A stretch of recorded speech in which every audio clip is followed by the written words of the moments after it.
Morocco is a land famous for its tea. But one thing's always interested me about the Moroccan mint tea. Why does it use a green gunpowder as its base? Why do they have it with so much sugar? And how Moroccan is it really? The answer might just surprise you.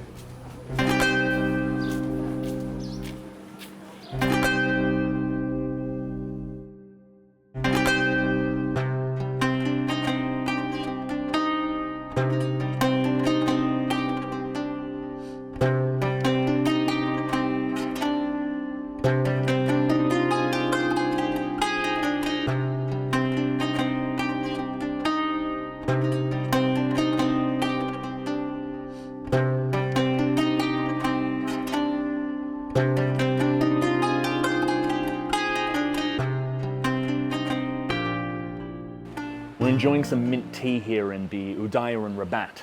I apologize if the audio quality is not fantastic today. We're experiencing some really harsh winds. Today we're enjoying some mint tea. Gosh darn, that's windy. Today we're enjoying some mint tea. Now, if you've been to Morocco before or you've thought about visiting, no doubt you've heard of the Maghrebi mint tea. It's so famous now, in fact, that there is a mint tea variety now in Trader Joe's. Moroccan mojito rockin'. We're also enjoying with our tea a khon du gazelle, which is kind of like the premier cookie in Morocco. Literally translated, it just means the gazelle's horn. They're quite sweet. They get a lot of their flavor from rose water, which is added in the baking process. What's interesting about the mint tea here in Morocco actually extends beyond the minty flavor of the tea itself. What I find rather fascinating is its base. Now see, a lot of the Arab world uses a black tea as its base, something more akin to what we would associate with a breakfast tea. But here in Morocco, its base is a green tea, specifically a gunpowder tea originating from Southeast Asia and China. I kind of want to know why that is. I've asked around and the answer that I get from locals always seems to be different. So today, I'm going to do a deep dive into where Moroccan tea comes from and kind of ask the question, how Moroccan is it really?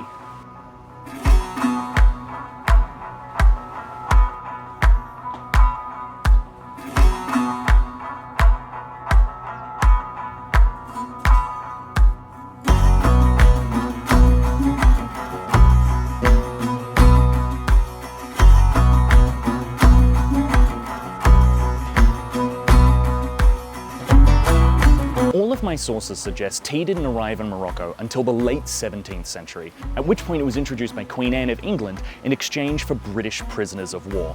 Now the tea at this time was exclusively green tea, no additives, nothing else.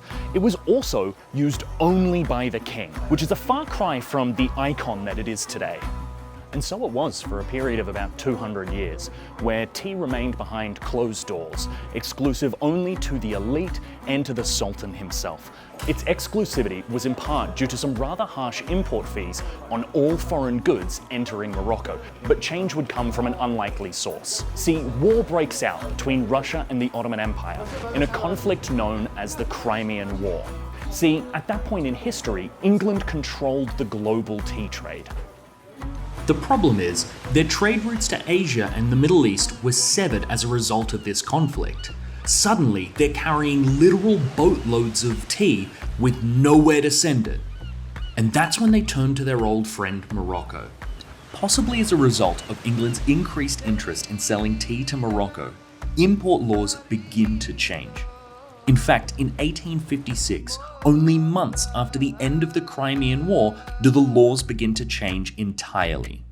In fact, whole new trade agreements, or treaties, are established between England and Morocco, and suddenly tea begins to flourish.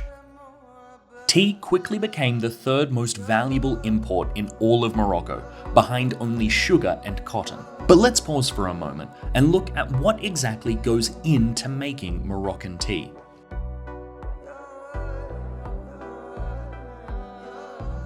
Moroccan mint tea is deceptively simple. You really only need 3 ingredients. There's the gunpowder green tea itself, there's plenty of sugar, and of course mint.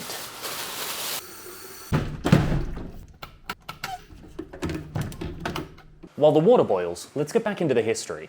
While it was the English who profited from the tea itself, it was the French who sought to gain from Morocco's sweet tooth. About 60 years after the trade agreements that brought tea into Morocco en masse, the French established their protectorate of Morocco. I think it was called, rather creatively, the French Protectorate of Morocco. Much like other protectorates in North Africa, the French Protectorate in Morocco was established under the thinly veiled excuse of protecting Moroccan culture and values. Now, one of these customs and values that they sought to protect was the drinking of tea. Now, we've already established that at this period in history, this was exclusively for the Moroccan elite. That should be our water boiling. Kind of redundant to have like a kettle to prepare the water for the kettle. About 2 teaspoons of tea. The gunpowder tea now in the kettle, I'm gonna add in that boiled water. By the time the French Protectorate in Morocco is established, Morocco's gone through years of civil unrest, and this has led to both famine and discontent. It's boiling nicely.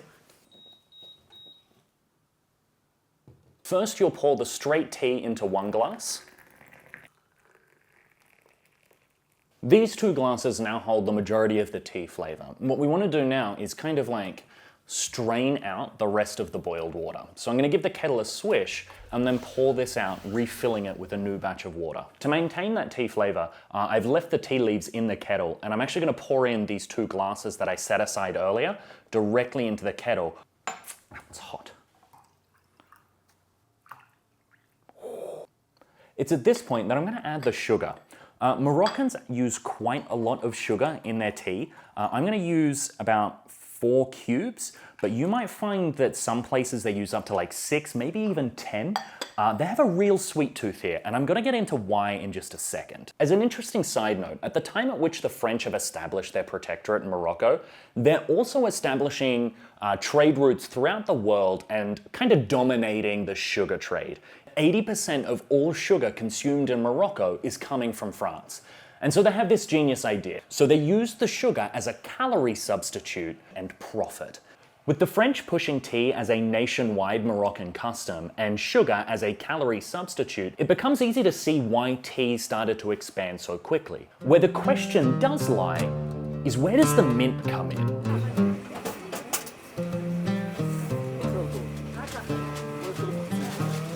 واحد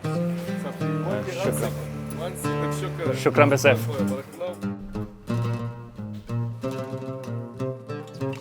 Part of the tradition of serving your Moroccan mint tea is actually to pour it into your cup and then back into the kettle several times. This is part of like the mixing process to make sure that all those flavors have gotten to know each other quite well. It's also customary to pour it from a great height and make a great mess. Or at least, I make a great mess when I do it. Look at that. That is actually very good. It's through the mint that Morocco's Berber and Amazigh cultures reclaim the drink as their own. Tea is now being used as a way through which everyday Moroccans can mimic the elite. Even though tea is now much more affordable, it's still not cheap. But what is cheap are the local herbs that are grown throughout the country. And so all these regional variants of Moroccan tea start to arise. There's tea with sage, tea with oregano, with thyme. But the best of these is tea with mint. The sugar that's being pushed by the French brings out the natural sweetness of the mint, and it's almost as if these 3 ingredients coming from 3 different cultures were waiting for one another to meet. And with that union, Moroccan mint tea is born. Throughout this journey, we've seen tea evolve.